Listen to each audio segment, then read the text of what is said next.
Hello everyone, good evening. नमस्कार सभी प्यारे विद्यार्थियों को। मैं उमेश पाल एक बार फिर से आप सभी विद्यार्थियों का आपके अपने परिवार टीचर्स वर्ल्ड में स्वागत करता हूं।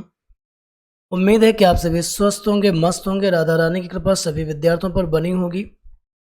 बेटा, जैसा हम लोगों ने स्पेशल पेडागोजी क्लास को शुरू किया है, उसकी आज क्लास नंबर 2 है। और क्लास नंबर 2 जिन लोगों ने क्लास नंबर 1 नहीं देखी वो जाके ज़रूर देख लेंगे, क्योंकि ये उसी का सेकंड पार्ट है। और हम लोगों ने पेडागोजी को कुछ इस तरीके से स्टार्ट किया हुआ है कि चाहे आप सीटेट दें, टेट दें, एसटेट करें, या फिर केवीएस का एग्ज़ाम दें, या फिर कोई दूसरे स्टेट का टेट आप करें, आपको पेडागोजी में कभी कोई समस्या नहीं होगी। किसी भी लेवल के किसी भी स्तर पर अगर कोई कहीं पर पेडागोजी पूछी जा रही है तो यहाँ से आपको निराश नहीं होना पड़ेगा और आपको अलग अलग जगहों से अलग अलग मटेरियल को पढ़ने की कोई ज़रूरत नहीं पड़ेगी। बिल्कुल बेसिक टू टॉप में पढ़ाने वाला हूँ आपको, ठीक है। बेसिक टू एडवांस पढ़ाऊँगा आपको। बेटा, एक काम ज़रूर आपको करना है कि लेक्चर को जितना ज़्यादा हो सकता है उतना ज़्यादा आप शेयर कर दें इसको, है ना, मतलब वाइडली मैं कहूँगा, ठीक है। चलिए शुरू करते हैं अपनी क्लास को। और क्लास को शुरू करने से पहले एक बार हम ज़रा नज़र डाल लेते हैं कि हम लोगों ने लास्ट टर्न पे क्या क्या सीखा था। हम लोगों ने स्टार्ट किया हुआ था मनोविज्ञान क्या है इसके संबंध में जाना था, ठीक है। मनोविज्ञान किन किन क्षेत्रों का अध्ययन करते हैं इसके संबंध में जाना था, और जाना था कि मनोविज्ञान किन किन क्षेत्रों में उपयोग में लाई जाती है, कहाँ कहाँ उसके यूजेस हैं, इसके संबंध में हम लोगों ने सीखा था। आज हम लोग जानेंगे कि मनोविज्ञान का विकास कैसे हुआ। विकास का अर्थ ये है, विकास का कोई दूसरा अर्थ नहीं, विकास का मतलब ये है कि मनोविज्ञान को विज्ञान कहना शुरू कर दिया गया, है ना, क्योंकि ये फिलॉसफी का एक हिस्सा है। फिलॉसफी से टूट कर ये अलग हुआ है और विज्ञान के रूप में कन्वर्ट हुआ है। उसका कारण जानते हो क्या है? हमारे यहाँ इतिहास में एक चीज़ आपने पढ़ी होगी, देखी होगी, और लंबे समय तक ये सब चलता आया है कि जब हमारे घर परिवार में किसी को मेंटल डिसऑर्डर हो जाता था या मेंटल डिसऑर्डर जैसे डिसीज हो जाती थी तो हम लोग मानते ही नहीं थे कि इसको कोई रोग भी हुआ है। हमको लगता था कि यार ना, इसके अंदर कोनो दूसरी आत्मा घुस गई है और इसको किसी तांत्रिक की ज़रूरत है। और जनरली हम लोग ऐसा करते भी थे, किसी तांत्रिक बाबा के पास जाते थे और वो कुछ, है ना, समझते हो आप, पूजा हो जाए, ये सब कुछ कराने के बाद ये सब कुछ करता था कि जा बेटा ठीक हो जाएगा, जबकि महज वो एक अंधभक्ति थी, अंधविश्वास था। कभी कोई वहाँ से ठीक नहीं हुआ। खैर, हमारा वो विषय भी नहीं है। विषय ये था कि मनोविज्ञान का विकास विज्ञान होने तक कैसे पहुंचा, उस पर हम लोग बात करेंगे। तो बहुत ध्यान से बेटा सुनिएगा, मज़े आएंगे, ठीक है। और आप देख पा रहे होंगे ये विल्हेम वुंट हैं, अमेरिकी मनोवैज्ञानिक। आधुनिक मनोविज्ञान का औपचारिक प्रारंभ 1879 में हुआ। विल्हेम वुंट ने जब जर्मनी के लेपजिग शहर में मनोविज्ञान की प्रथम प्रायोगिक प्रयोगशाला की स्थापना करी। क्वेश्चन वो करता है कि मनोविज्ञान की पहली प्रयोगशाला कहाँ स्थापित हुई? जर्मनी में। जर्मनी के किस शहर में? लेपजिग में। किसने करी? विल्हेम वुंट ने। कब करी? 1879 में। इतना क्वेश्चन यहाँ से बनता है, ठीक है। अच्छा, चाहते क्या थे वुंट साहब? वुंट के समय में मनोवैज्ञानिक अंतर्निरीक्षण द्वारा मन की संरचना का विश्लेषण कर रहे थे, इसलिए इन्हें संरचनावादी कहा गया था, ठीक है। ध्यान से सुनेंगे। अंतर्निरीक्षण द्वारा मन की संरचना का विश्लेषण किया जा रहा था। कहने का अर्थ ये था कि वुंट प्रयोग कर रहे थे कि जो मन में आए हुए विचार हैं वो कैसे हैं, और उसी से मन की संरचना को एनालिसिस करने का काम कर रहे थे। ये जिन लोगों के ऊपर प्रयोग कर रहे थे उनसे कहते थे, पहले तो उनको एक जगह बैठाते थे शांत से, आंखों पर पट्टी बांधते थे और एक स्थिर मस्तिष्क करने के लिए वो कहते थे, और फिर कहते थे कि आपके मस्तिष्क में जो जो आ रहा है वो आप बोलना शुरू करें। इंट्रोस्पेक्शन, समझ लो ना, जैसे कई बार हम भी करते हैं कि अंतर मन में बैठ के सोच रहे होते हैं कि यार मैं अगर ये कर लूँ तो ये हो जाएगा, वो कर लूँ तो वो हो जाएगा, काश ऐसा हो जाए, समझ लो ना। इंट्रोस्पेक्शन के थ्रू अपने मानस संरचना को समझने का प्रयास कर रहे थे। कौन? वुंट। ठीक है, तो ठीक है, कोई नहीं। उसके बाद समय गुजरा और विलियम जेम्स आए। विलियम जेम्स ने वुंट की प्रयोगशाला के तुरंत बाद ही कैम्ब्रिज में एक प्रयोगशाला की स्थापना करी और उन्होंने उस वुंट की कहानी को थोड़ा सा विराम दिया और उन्होंने मानव मन के अध्ययन के लिए प्रकारवादी उपागम का विकास कर दिया। प्रकारवादी समझते हो? फंक्शनलिस्ट। ये क्या होता है? जैसे आप समझते हो ना, कोई इलेक्ट्रॉनिक मशीन आप खरीदो बेटा, तो उसमें देखिएगा होता क्या कि इसमें कौन कौन से फंक्शन है। आप मोबाइल फ़ोन खरीदते हो कहते हो कौन कौन से फंक्शन है। आप फ्रिज खरीदते हो बोलते हो कौन कौन से फंक्शन है।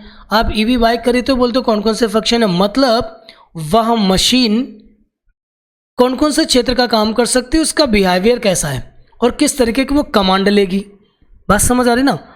तो कहने का मतलब ये था, इसी व्यवस्था का नाम था प्रकारवादी। मतलब विलियम जेम्स का मानना था कि वुंट साहब, जो आप बता रहे हो ना कि मन की संरचना का विश्लेषण हम करेंगे, अगर मन की आई हुई बातों को हमें सुनने का अवसर मिल जाए तो ये कहाँ तक वैज्ञानिक होगा। क्योंकि जब हम किसी व्यक्ति से मन की बात सुनने के लिए, कहने के लिए कहेंगे ना, तो इसमें बड़ी मिलावट हो जाएगी और उससे किसी भी व्यक्ति के व्यक्तित्व या उसकी मन की संरचना को समझना कठिन है। वो उसमें शुद्धता बहुत कम नज़र आ रही है। उन्होंने कहा कि जो व्यवहार है ना, वो लोगों को अपने वातावरण से निपटने के लिए किस तरह तैयार करता है, अगर हम इसको जान लें तो उस व्यक्ति के मन तक हम पहुंच जाएंगे। बात समझ आ रही ना? विलियम जेम्स का मानना था कि जो व्यक्ति का व्यवहार है अपने वातावरण से संघर्ष करने के लिए, वो वही है जो उसके मन की संरचना है। इसलिए अगर हम व्यक्ति के व्यवहार का निरीक्षण करें तो हम व्यक्ति के मानों की या उसके मन की संरचना तक पहुंचेंगे, इसमें ज़्यादा शुद्धता होगी। उनका ये मानना था। ठीक है, समय गुजरा, उसके बाद गेस्टाल्ट साइकोलॉजी डेवलप हुई।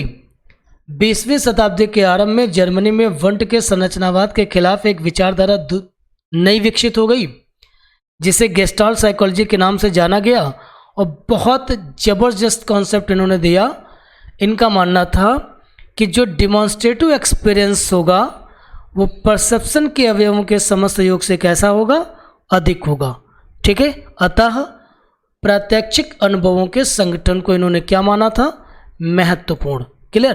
कहने का अर्थ ये है, गेस्टाल्ट साइकोलॉजिस्ट जो थे उनका मानना था कि जो विजुअल एक्सपीरियंस होता है वो कॉन्सेप्चुअल से बहुत बड़ा होता है।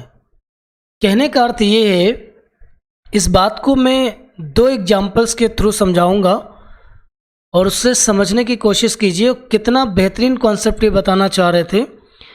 जैसे मान लीजिए कि 2021-22 में कोविड आया, उससे पहले हम लोगों ने कभी ऐसी महामारी को नहीं देखा था, ना ही तो हमारे पास कोई अनुभव था। कोविड जब आया, कोविड को हमने मृत्यु को बहुत नज़दीक से देखा और उन लोगों ने ज़्यादा देखा है जो कोविड से रिकवर होके वापस आए। क्लियर है ना? मतलब यूँ कहें कि मृत्यु ने अपने दर्शन करा दिए कि मैं इतनी भयावह हो सकती हूँ। क्लियर? अब इस अनुभव को लेकर के हमने अपने ज़िंदगी को शुरू किया और हम आगे बढ़े। अब इस वक्त जो बच्चे जन्म ले रहे हैं, जो पैदा हुए हैं अब अभी भी, ये 10 साल बाद कोविड जैसी बातों को समझने के लायक बनेंगे और मैं पिता होने के नाते उनको महामारी के संबंध में, घटनाओं के बारे में, इंसिडेंट्स के बारे में बताऊंगा। तो मैं जब बता रहा हूँगा तो मैं वापस 2021-22 को देख पाऊँगा फ्लैशबैक में जा कर के। लेकिन हमारा बच्चा उस कोविड जैसी महामारी को नहीं समझ रहा होगा, उतना अच्छे से उसको अनुभव नहीं कर पा रहा होगा। ठीक है? और ये भी सत्य है कि वो ये भी कहेगा कि जब हुआ होगा हुआ होगा, अब नहीं होगा। क्योंकि साइंस बहुत डेवलप हो गई है और अब ऐसा कुछ हुआ भी तो तुरंत कंट्रोल हो जाएगा। ऐसा हम लोग भी मानते थे कि इंडिया या वर्ल्ड बहुत ज़्यादा डेवलप्ड हो चुका है। अब ऐसा कुछ नहीं है जो साइंस से परे रह गया है।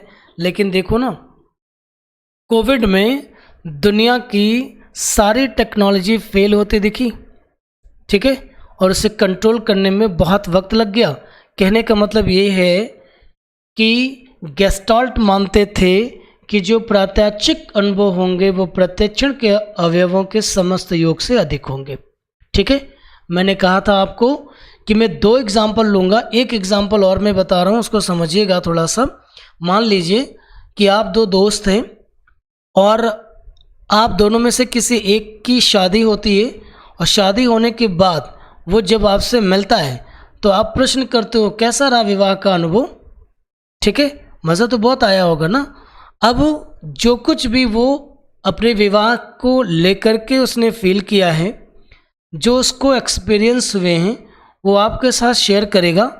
तो जब वो शेयर कर रहा होगा तो आप महसूस कीजिएगा वो बड़े प्लेजर के साथ चीज़ों को एक्सप्लेन कर रहा होगा और उसके सामने दृश्यात्मक चर्चा करेगा। वो चित्रात्मक तरीके से उन चीज़ों को देख पा रहा होगा, समझ पा रहा होगा, ठीक है। लेकिन आप सुन रहे होगे, आप उसके स्तर पे जाकर के प्लेजर फील नहीं कर पाओगे जितना कि वो कर रहा है। समझ आ रही बात ना? यही गेस्टाल्ट कहना चाह रहे थे, ठीक। आगे आते हैं। उस कॉन्सेप्ट के बाद एक कॉन्सेप्ट और आया जिसको बिहेवियरिज्म कहा गया। वर्ष 1910 के आसपास वाटसन ने मन के विचार को मनोविज्ञान का केंद्रीय विषय मानने से इनकार कर दिया और मनोविज्ञान व्यवहार का विज्ञान है जो प्रेक्षणीय है, इस बात पर उन्होंने अपना तथ्य प्रस्तुत किया। कहने का मतलब ये है, उनका मानना था कि अगर किसी व्यक्ति के मानव की या उसके मन की संरचना को समझना चाहते हो ना, तो उसके व्यवहार को ऑब्जर्व करना शुरू कीजिए, क्योंकि व्यक्ति वही व्यवहार करता है जो उसके मन में चल रहा होता है, ठीक है। उसके बाद जब ये भाई साहब आए ना, जो सिगार पीते हुए आपको दिख रहे हैं स्मार्ट से, जब ये आए तो सारी थ्योरी इनके बाद फ्लॉप हो गई, सब बेकार हो गई और इनका कथन सत्य माना जाने लगा। ऑस्ट्रिया मनोवैज्ञानिक सिगमंड फ्रायड, जो कि एक मनोचिकित्सक भी थे, सन 1900 में मनोविश्लेषणवाद को इन्होंने विकसित किया और इनका मानना था कि मानव व्यवहार अचेतन इच्छाओं एवं द्वंद्वों का गतिशील प्रदर्शन है। कहने का अर्थ ये है कि जो मनुष्य व्यवहार करता है वो अचेतन इच्छाओं और द्वंद्व के बीच जो प्रदर्शन होता है वो परिवर्तित होता रहता है और वही आपका मानव का व्यवहार होता है। उससे किसी भी व्यक्ति की मन की संरचना को समझा जा सकता है, ठीक है। आते हैं कुछ परीक्षा उपयोगी महत्वपूर्ण बिंदु हम आपके लिए लेके आए हैं। ये परीक्षा में जरूर पूछे जाते हैं, कोई भी एग्जाम आप दीजिएगा। कर्ट-लेविन का एक फेमस इक्वेशन है B=F/PE, जहाँ पे B स्टैंड्स फॉर बिहेवियर होगा, F फंक्शनलिस्ट होता है, P पर्सन होगा, E एनवायरनमेंट होगा। कहने का मतलब किसी व्यक्ति का जो व्यवहार होगा व्यक्ति और वातावरण का उत्पाद होगा, ठीक है। देखिए, उसी को मैंने हिंदी में रूपांतरित करके लिखा हुआ है कि व्यवहार व्यक्ति एवं उसके वातावरण का उत्पाद है। अब इसमें प्रश्न कैसे करेगा? कहता है कि B=F/PE किसकी इक्वेशन है? कर्ट-लेविन की है। निम्नलिखित में से कौन सा कथन या ये स्टेटमेंट आपको वो लिख के देंगे और कह देंगे कि यह कथन निम्नलिखित में से किस मनोवैज्ञानिक से संबंधित है? आप कह दीजिएगा कि कर्ट-लेविन से संबंधित है। क्लियर? 1879 में विलियम वुंड ने लिपजिंग में मनोविज्ञान की आधुनिक प्रयोगशाला की स्थापना करी, जिसके कारण विलियम वुंड को आधुनिक मनोविज्ञान का जनक भी कहा जाता है और प्रायोगिक मनोविज्ञान का जनक कहा जाता है, ठीक है। आते हैं 1890 में विलियम जेम्स ने एक बुक लिखी, प्रिंसिपल ऑफ साइकोलॉजी। आपको बच्चा ये याद रखना होगा। 1954 में अब्राहम मैस्लो ने मोटिवेशन एंड पर्सनैलिटी नामक बुक लिखी और बेंगलुरु में 1955 में national institute of mental health and neuro science की स्थापना करी गई। 1989 में नेशनल अकेडमी ऑफ साइकोलॉजी की स्थापना हुई। कुछ पॉइंट्स हैं जो इंपॉर्टेंट हैं, आप इनको पढ़ लीजिएगा, याद कर लीजिएगा। और हाँ, ये मनोविज्ञान क्या है चैप्टर यहाँ से कंप्लीट होता है। 2 पार्ट में मैंने इसको बांटा था, क्लास 1 और क्लास 2। तो जो बच्चे जिन लोगों ने क्लास 1 नहीं देखी है वो बेटा जा कर के देख लेंगे, ज़रूर देख लेंगे। क्लास 2 देख लीजिएगा, इसके सारे पॉइंट्स याद कर लीजिएगा। ज़्यादा तो नहीं करूँगा, ऐसा कोई एग्ज़ाम नहीं होगा जहाँ पे इसके 2 क्वेश्चन तुमको ना देखने को मिल जाए, ठीक है। और हाँ, अब चैप्टर ख़त्म हो गया ना, अब मैं इसकी वर्कशीट करूँगा, ठीक है। तो वहाँ से जाकर के आपका चैप्टर कंप्लीट हो जाएगा और आप वर्कशीट उसमें अभ्यास कर लीजिएगा, प्रैक्टिस कर लीजिएगा, आपका सब कुछ ठीक हो जाएगा, ठीक है।